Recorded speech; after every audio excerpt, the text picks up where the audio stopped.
Boa tarde a todos. Estamos hoje representando o Grupo Espírita da Prece e como nós estamos podendo fazer nossas exposições em nosso salão de palestras, temos optado por gravar as exposições já previstas em nosso temário anual e disponibilizar essas gravações no nosso site e também no nosso canal do YouTube.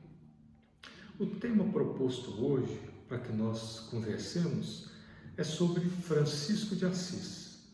E para isso vamos utilizar o livro Francisco, o Sol de Assis, de Divaldo Franco e César Braga Said, e o livro Francisco de Assis, de Miramês e João Nunes Maia.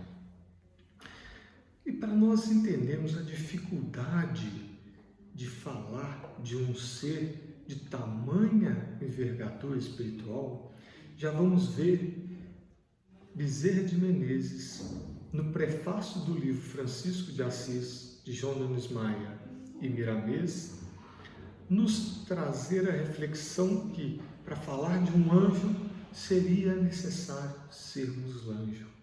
Estamos muito longe em relação a sermos anjo, muito inferiores ainda, muito ignorantes ainda das coisas de Deus, se formos compará-la com Francisco de Assis. Mas é importante nós estudarmos esses missionários, esses seres que modificaram o entendimento do Evangelho de Jesus. E para nós falarmos de Francisco de Assis, vamos começar um pouco antes. Vamos começar falando de João Evangelista, pois sabemos que Francisco de Assis foi uma reencarnação de João Evangelista. E João foi um apóstolo muito próximo de Jesus. Era um discípulo bem-amado, um apóstolo bem-amado a Jesus. Ele participou de inúmeras pregações de Jesus, esteve com Jesus nas bodas de Caná, esteve com Jesus no Morro do Tabor, no momento da transfiguração, esteve com Jesus em sua entrada em Jerusalém, esteve nas pregações do Getsemane, assistiu o Calvário e a crucificação de Jesus e, no momento da morte de Jesus, ainda recebe a incumbência de tomar conta, de cuidar da Maria de Nazaré, mãe do nosso Mestre e Senhor. Então é um apóstolo que participou muito próximo de Jesus e que entendeu, ainda como João Evangelista, que para estar ao lado de Jesus não era necessário um sim de Jesus, como solicitou a sua mãe Maria de Salomé, mas na verdade seria necessário uma vivência de amor pelo Evangelho e pelos ensinos de Jesus. Esta seria a maneira de estar ao lado de Jesus. Portanto, não se tratava de um sim de Jesus, mas de uma escolha de vivência de amor. E João entendeu essa mensagem, entendeu que era preciso viver Jesus e pregou por anos a fio. Não foi martirizado como os outros apóstolos. João morreu já de velhice em Éfeso. Mas antes de ir para Éfeso, João Evangelista foi, em virtude das perseguições do Império Romano, encaminhado para a ilha de Patmos, uma pequena ilha no litoral da Itália, com 30 quilômetros de circunferência, e lá ele era vigiado pelos soldados do Império Romano. Mas muitos desses soldados acabaram se convertendo ao cristianismo e acabaram aprendendo a amar essa figura ímpar dentro do contexto terreno. Mas, num dado momento, chega a ordem de Roma para que João fosse executado. E ele é colocado num tacho de azeite fervendo. E, para surpresa de todos, dos soldados, após sair do tacho de azeite fervente, João sai sem nenhuma queimadura. E os soldados, já afeiçoados a João, pedem a ele para que ele mudasse de nome e se transferisse para a cidade de Éfeso. E João aceita a proposta e passa a ser conhecido como Pai Francisco e muda-se para a cidade de Éfeso. E lá permanece pregando e trabalhando o Evangelho até o seu desencarne mais velho.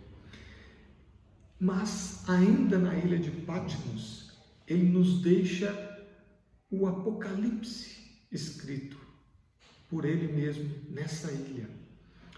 E nesse Apocalipse, ele já fala que um anjo viria do céu.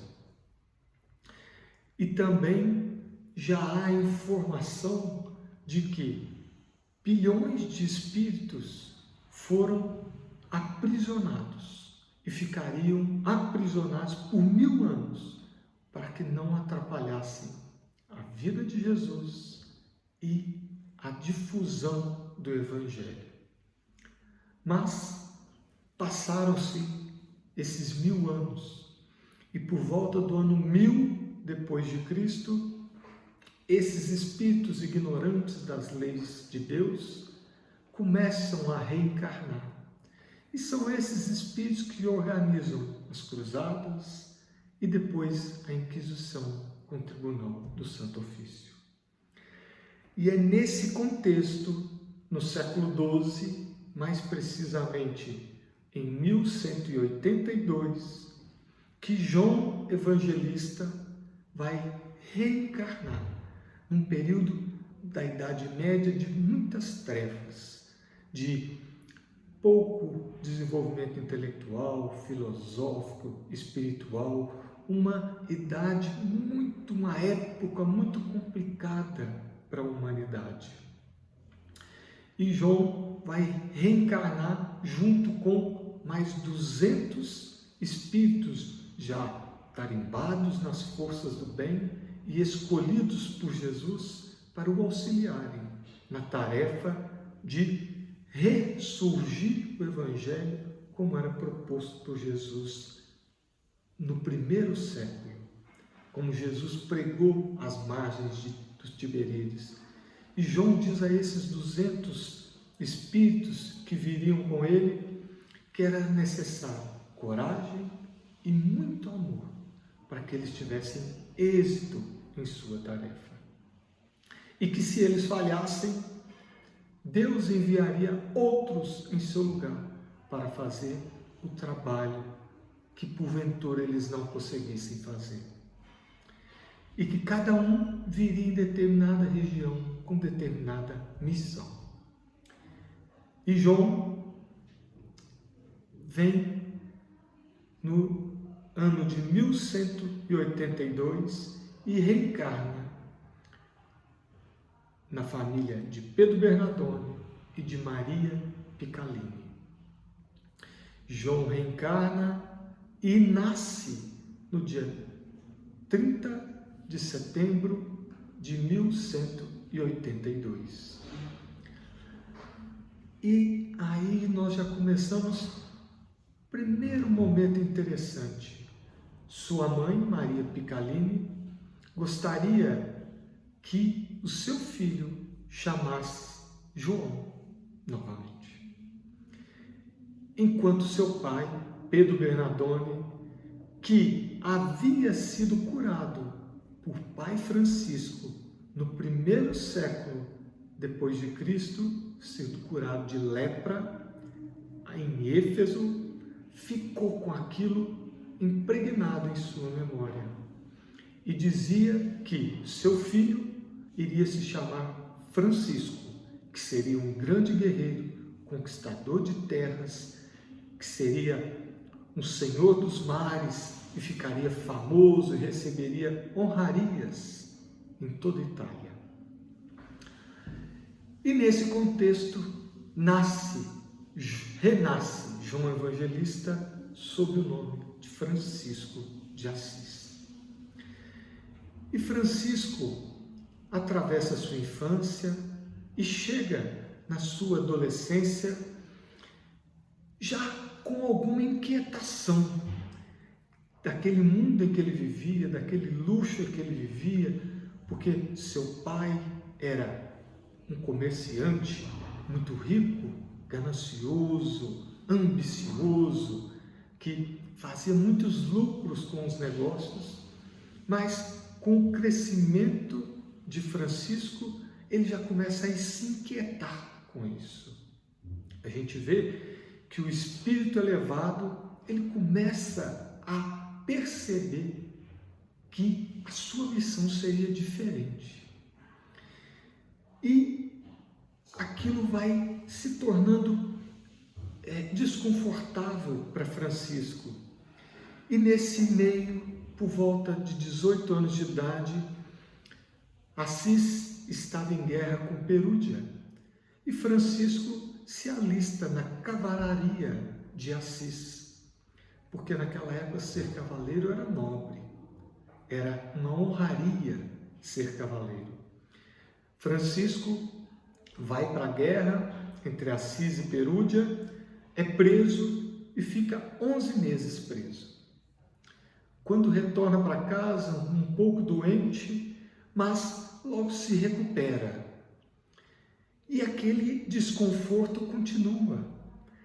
E ele opta por se alistar agora para participar das cruzadas, na época do Papa Inocêncio III. Mas nesse caminho em que ele vai para as cruzadas, ele passa por uma cidade chamada Spoleto. E nessa cidade, por via mediúnica, ele ouve uma voz em seu interior, que era a voz de Jesus. Ele ouve essa voz que diz a ele que era necessário que ele reconstruísse a igreja. Jesus dizia a ele: Francisco, reconstrói a minha igreja. Porque era importante que Francisco entendesse que ele viria sim, não para servir a reis e a deuses humanos, mas para servir a Deus. E Francisco, nesse momento, desiste das cruzadas e volta para sua casa, já resoluto em realmente mudar de vida e assumir sua missão. Chegando em casa, ele diz a seu pai que os caminhos de Francisco, ou a missão de Francisco, era diferente da missão de Pedro Bernardone. Que ele não interferiria na vida de seu pai, mas que também não aceitaria de maneira nenhuma que seu pai colocasse qualquer obstáculo para que ele seguisse o que ele entendia que era a sua missão, que era importante na sua vida. Seu pai o esbofeteia e o tranca com amarras no sótão de sua casa. E sai para uma viagem de negócios. Logo depois, sua mãe, Maria Picalini, vai ao sótão e solta Francisco de Assis. E ele entende que fazia parte da sua missão a renúncia aos bens materiais e também a obediência, entender como era a opressão dos ricos nos pobres. E por isso ficou tranquilo enquanto estava amarrado no sótão de sua casa. Mas, depois disso, sua mãe o solta e ele sai pela cidade de Assis, tentando angariar fundos, tentando conseguir contribuições para reconstruir a igreja de São Damião. Porque na fala, por via mediúnica do Cristo com Francisco, ele entendeu que era necessário reconstruir a igreja de São Damião. Mas que, na verdade, depois ele vai perceber que Cristo pedia a ele que reconstruísse o ideal cristão, que os conceitos cristãos estavam sendo deturpados pela inferioridade humana e que a igreja cristã estava se enfraquecendo em suas bases evangélicas em função do mau uso da palavra do Senhor pelas necessidades e ambições humanas. Mas, apesar de ter percebido isso, ele resolve reconstruir realmente a igreja de São Damião. E vai, ao pedir as suas contribuições, pede a um sacerdote algumas pedras para que fossem colocadas na igreja. O sacerdote não as doa, mas as vende a Francisco.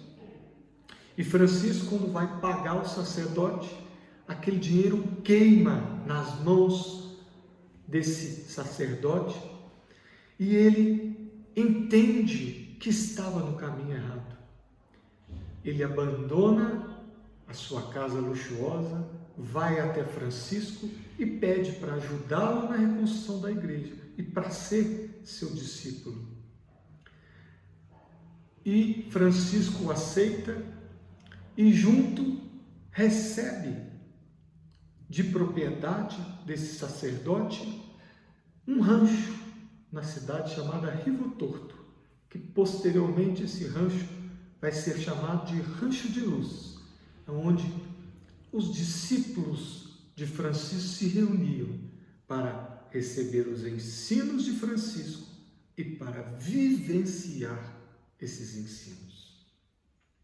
E Francisco, em suas conversas com seus discípulos, discorre sobre temas muito importantes e que nós vamos focar em alguns desses assuntos. Francisco fala sobre o dever de amar a Deus. E ele usa um conceito interessante, dizendo que amar a Deus é se portar com reta consciência, no reto dever, com reto amor, com reta humildade, com reta pobreza, com reto desprendimento, com reta caridade. É um conceito em que Francisco está nos dizendo que, para que nós amemos a Deus, é preciso que nós nos esforcemos para nos tornar retos, unos, em união com Deus, como uma linha só de comportamento, buscando sempre nos aprimorarmos enquanto espírito, nos aproximarmos cada vez mais dessa linha de perfeição, de unidade com Deus, nosso Pai. Mas ele continua os ensinos falando de como seria amar o próximo e diz a eles que amar o próximo é conviver, entender aquele próximo, aquele que está ao nosso lado, principalmente aquele que ainda está na ignorância, nas sombras das coisas de Deus. Para esse, nós deveríamos ser mais caridosos, ser mais dedicados para entendê-los e ajudá-los em suas dificuldades. Depois, fala a eles sobre desprendimento. E diz que desprendimento não é desprezo ou desleixo com as coisas materiais, falando a eles que é importante saber dar e que dinheiro ou o ouro é um tesouro de Deus que precisa ser usado de maneira adequada.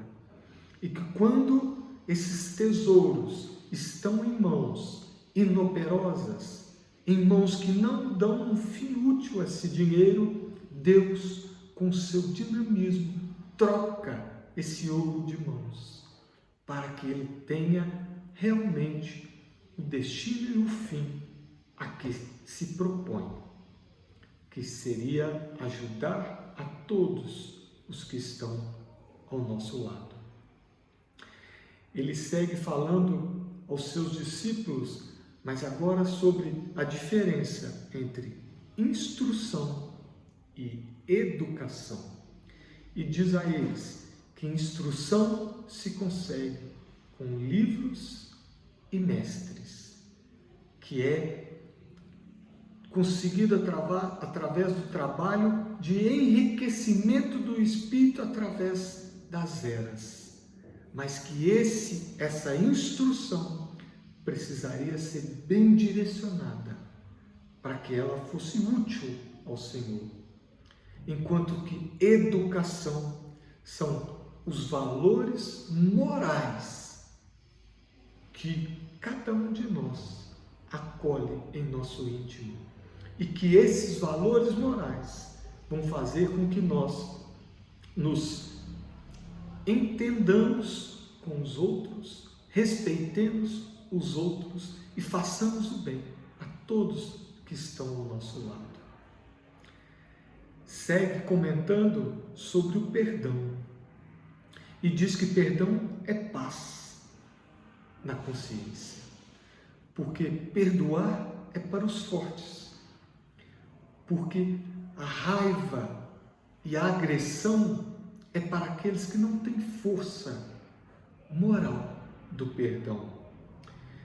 E diz ainda que o ódio é tóxico para as fibras mais profundas de cada um de nós e que a vingança seria de ordem humana, enquanto que o perdão é de lei divina. E ele segue dizendo sobre o sexo, dizendo que o sexo em desalinho ou desregrado, ele causa destruições e quedas morais. Enquanto que o sexo usada como força divina é um dom para a criatividade e para as coisas construtivas. Segue falando sobre a saudade e diz que a saudade tem dois fios. Uma saudade que destrói lares, relações, que é uma saudade filha do abandono. E a outra saudade é a saudade que une seres que se amam, seres que, mesmo em distância, se mantêm conectados por laços de amor. Fala também sobre a amizade e diz que a amizade é o fio condutor do sentimento de amor e que devemos cultivar esse tesouro ao longo da nossa vida. Diz para nós também no final desse diálogo, e eles perguntam para Francisco, o que é o amor? E Francisco, com seu jeito simples e profundo, diz, o amor é Jesus, o amor é paz, o amor é entendimento. E diante dessa riqueza espiritual, Francisco ensinava e vivenciava isso com seus discípulos e os enviava para todos os cantos do mundo para pregar e vivenciar o Evangelho. Mas logo após esses ensinos, Francisco se direciona para Roma para conversar com o Papa Inocêncio III, pedir permissão para que ele e seus discípulos vivessem com esses conceitos Francisco externava para os seus irmãos menores. Isso era importante porque existia uma bula papal que proibia leigos de divulgar o Evangelho. Esses, se divulgasse o Evangelho, seriam considerados hereges, estariam sob os julgamentos da Igreja Católica. Mas o Papa permite a Francisco viver e ensinar o Evangelho de Jesus dentro desses conceitos de simplicidade e de profundidade. E diz a Francisco para continuar o seu trabalho sob a proteção e a vigilância da Igreja Católica. Francisco sai feliz da sua conversa com o Papa e já externando a sua grandeza, o seu esplendor espiritual, porque Francisco era um livro aberto. Francisco era um evangelho de luz aberto sobre a mesa. E ele lembra a seus discípulos que esse evangelho, essa luz, ela apaga as trevas, ela modifica o entendimento do ser ignorante.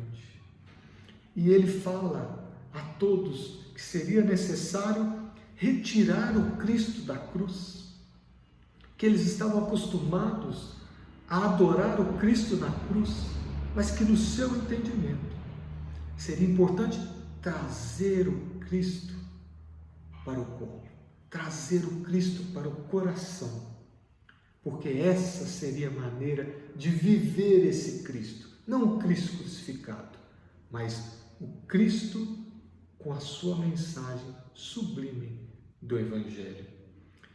E terminava dizendo para seus discípulos, citando Paulo aos Gálatas, capítulo 6, versículo 3, que quem acredita ser alguma coisa, não sendo nada, engana-se a si mesmo. Então seria sobre essas bases que Francisco começou a reestruturar o entendimento do Evangelho de Jesus, a pedido do próprio Mestre. Essa era a sua maneira de entender. E aí nós vamos citar nesses caminhos, nessas andanças de Francisco, ele fez inúmeras curas. Ele beneficiou muitas pessoas. E vamos citar apenas algumas em função do tempo. Vamos citar quando Francisco cura uma menina, filha do dono de uma estalagem, em que eles ficaram hospedados durante alguns dias. Essa menina tinha feridas que descamavam de toda a pele e se transformavam em pústulas. Lembra a descrição do que chamamos hoje de epidermólise bolhosa, vulgarmente conhecida como fogo selvagem. Ele cura essa menina. Logo depois ele cura um leproso chamado Tanali. Posteriormente, ele cura da possessão um homem chamado Simeão, que hoje Kardec chama de subjugação, mas que à época era chamado de possessão, subjugação espiritual, possessão espiritual. Além disso, cura um pescador de sua cegueira, pescador chamado Dragão dos Mares. Então, são pequenos exemplos da grandeza desse homem. Cura ainda uma família de leprosos que vivia numa construção abandonada ao longo do caminho próximo a Assis. E aí nós vamos completar com algumas considerações sobre hábitos de vida de Francisco que foram descritos para nós. Certa feita, ele é presenteado com um peixe ainda vivo, depois de ter beneficiado alguém. Ele pede licença ao pescador, pede desculpa e retorna com o peixe à água, dizendo que não estava com fome e que não seria bom abusar da vida do peixe, pois ele não tinha necessidade disso. De outra de outra maneira, em outra ocasião, ele ia pregar para o povo e quando o pessoal se aglomerava para ouvir o seu verbo lúcido, claro, límpido, centenas de pássaros se aproximaram e começaram a cantar num canto muito alto que impedia que as pessoas o ouvissem. Francisco, com toda a calma e humildade, pede aos pássaros que se aquietassem um pouco, para que ele pudesse falar para aquele povo. E os pássaros começam a pousar nas árvores e no chão, se aquietam, Francisco acaba a pregação e aí sim, eles voltam em revoada, com cantos, como se estivesse agradecendo as palavras de Francisco. E outra ocasião, quando trabalhava com seus discípulos, pedia a esses amigos que não arrancassem todas as ervas daninhas dos canteiros, deixassem um cantinho para que elas crescessem, porque se estavam ali, porque Deus permitiu. E se Deus permitiu, é porque elas teriam alguma utilidade. Então, nos canteiros do Rancho de Luz, sempre havia um cantinho onde as ervas daninhas cresciam. Há relatos de Francisco que oferecia mel para as abelhas durante o inverno, para que elas não perecessem nessa época difícil do ano. Há um relato de Francisco com um lobo que vivia atacando pessoas em uma vila e vivia nas montanhas. Francisco vai até as montanhas para conversar com esse lobo feroz e depois de algum tempo volta Francisco com o lobo antes feroz, agressivo, ao seu lado, como um cãozinho. Esse lobo passa a viver em harmonia com todos os homens, mulheres e crianças daquela vila e por lá fica até morrer de velhice. Então, são pequenas histórias desse grande Espírito que esteve conosco. Mas, depois dessa conversa em Roma, Francisco vai ao Oriente tentar conversar com os muçulmanos para impedir a cruzada, a matança das cruzadas. Mas não consegue êxito em seu intento e as cruzadas continuam acontecendo. Em seu retorno, passa pelo Egito e ao chegar na Itália, já com um problema visual, lhe é indicado cauterizar os olhos. E aí, um de seus amigos, com ferro em brasa, vai se aproximando de seus olhos para cauterizá-los e Francisco pede ao fogo, ao irmão fogo, em seus dizeres, para que não usasse toda a pujança na queimadura de seus olhos. E, a partir desse momento, Francisco vai se tornando cada vez mais doente, mais enfraquecido, mais emagrecido, mas sem perder a lucidez e a grandeza daquela alma, a inteligência muito lúcida. Em nenhum momento continuou pregando. E nessa fase, já carregado por seus discípulos, vai ao Monte Alverne e pede a Jesus que sentisse na sua pele as chagas que foram dadas a Cristo durante a sua crucificação. E Jesus permite que Francisco sinta aquela dor que Jesus sofreu na crucificação com aquelas chagas. E aquela dor ainda sublima mais aquele ser que teve um devotamento incomum a Jesus e ao Evangelho. E logo após isso, esse episódio das chagas já foi em 1224, 1 a 2 anos antes de seu falecimento. E Francisco, por volta de mas na data de 3 de outubro de 1226 desencarna. E é recebido por amigos, apóstolos que compartilharam com ele a vivência do Cristo no século I e também por Jesus, que diz a Francisco: Francisco, você venceu na terra, porque viveu o Evangelho em todo o seu amor, com todo desprendimento e com toda humildade. Então é isso, meus caros.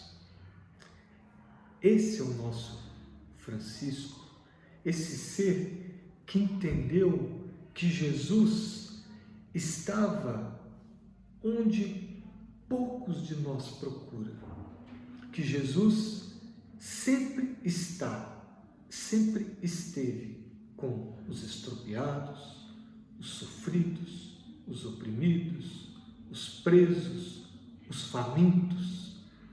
Jesus sempre está com esses e nós procuramos poucas vezes Jesus nesses seres. E Jesus está também no entendimento de Francisco, na boca do sábio e no exemplo daquele que vive com dignidade e fidelidade a Deus. Então essa é a mensagem de Jesus, de Francisco. A mensagem de Jesus trazida por Francisco, que nós possamos utilizar desses comportamentos, desses conceitos para o nosso engrandecimento espiritual, para a modificação das nossas atitudes, porque muitas vezes adoramos esses grandes mártires, esses grandes vultos do cristianismo, mas somos incapazes de mover um dedo, de ter uma atitude cristã, de termos uma atitude digna de nós, filhos de Deus, filhos do Pai. Então é preciso que nós reconheçamos nesses mestres como um professor, para que nós cresçamos enquanto espíritos. E como dizia Francisco, que as nossas mãos não sejam adornos para o embelezamento, mas instrumentos para o nosso crescimento enquanto seres espirituais. Que Jesus nos abençoe. Paz em Jesus sempre.